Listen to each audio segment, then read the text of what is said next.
Selamat pagi saudara-saudari yang dikasihi Tuhan Yesus Kristus.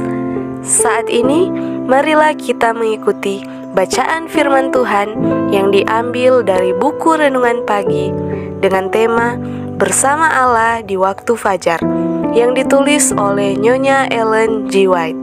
Mari kita dengarkan bersama. Selamat pagi, Shalom saudara-saudara.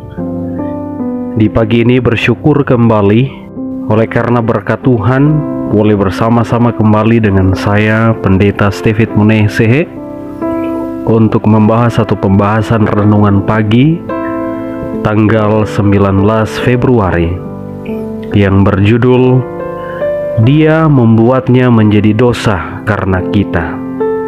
Sebelum kita melanjutkan, mari kita berdoa. Ya Allah, ya Tuhan kami bersyukur di pagi ini. Berkat-Mu yang selalu ada dalam kehidupan kami, teristimewa boleh memberkati kami dalam istirahat kami semalam, hingga di pagi ini boleh dibangunkan kembali dengan tubuh yang sehat dan diberkati. Saat ini kami siap mendengarkan firman Tuhan. Biarlah Roh Kudus boleh bersama-sama dengan kami. Dalam nama Yesus kami berdoa. Amin. Ayat tema kita terdapat di dalam 2 Korintus 5 ayatnya yang ke-21. Firman Tuhan berkata, Dia yang tidak mengenal dosa telah dibuatnya menjadi dosa karena kita, supaya dalam Dia kita dibenarkan oleh Allah. Penjelasan: Allah memperkenankan anak yang dikasihinya penuh anugerah dan kebenaran untuk datang dari satu dunia yang di dalamnya penuh kemuliaan yang tiada taranya menuju satu dunia yang dinodai dan dilumuri dosa kebinasaan, digelapi bayang-bayang maut dan kutuk. Dia memperkenankannya meninggalkan lubuk kasihnya yang penuh dengan puji-puji para malaikat untuk menderita hina, malu, nistah dan dibenci, bahkan sampai mati. Lihatlah Dia di padang belantara, di taman Getsemani, di kayu salib. Anak Allah yang tiada bercelah itu memikul atas bahunya beban dosa manusia. Dia yang pernah satu dengan Allah merasakan dalam jiwanya dahsyatnya perpisahan antara Allah dan manusia yang diakibatkan oleh dosa. Sebab itulah dari bibirnya terucap jeritan yang pedih, Allahku, Allahku, mengapa engkau meninggalkan aku?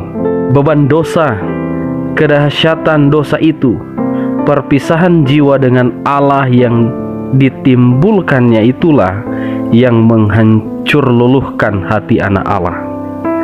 Tetapi pengorbanan yang besar ini bukannya diadakan untuk menciptakan sebuah kasih di dalam hati Allah Bapa bagi umat manusia, bukannya membuat Dia mau menyelamatkan.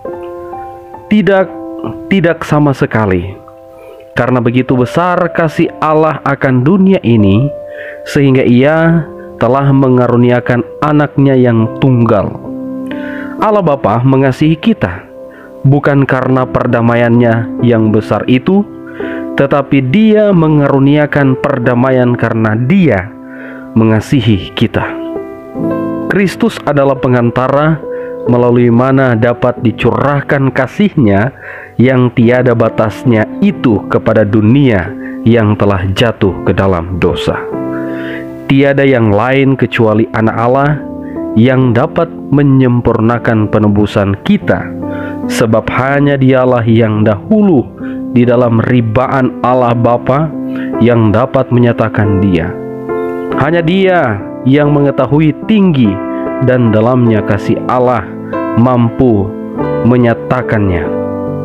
Tiada yang kurang daripada pengorbanan yang tiada batasnya yang dibuat Kristus untuk manusia yang telah jatuh ke dalam dosa dapat menyatakan kasih Allah Bapa kepada manusia yang sudah hilang.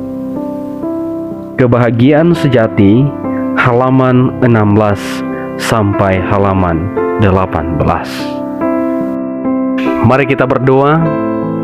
Terima kasih Tuhan, kami boleh diberikan berkat di pagi ini, terlebih mengingatkan kembali akan peristiwa besar di mana Engkau mengaruniakan anak-Mu yang tunggal mati untuk kami semua oleh karena kasih-Mu. Biarlah Tuhan, dari berkat ini kami boleh melihat akan kebaikan-Mu yang tak pernah berkesudahan, dan kami boleh dimampukan untuk melihat karya-Mu yang besar yang selalu ada dalam kehidupan kami. Terima kasih. Di dalam nama Yesus kami berdoa. Amin. Tuhan akan memberkati kita di sepanjang hari ini. Shalom.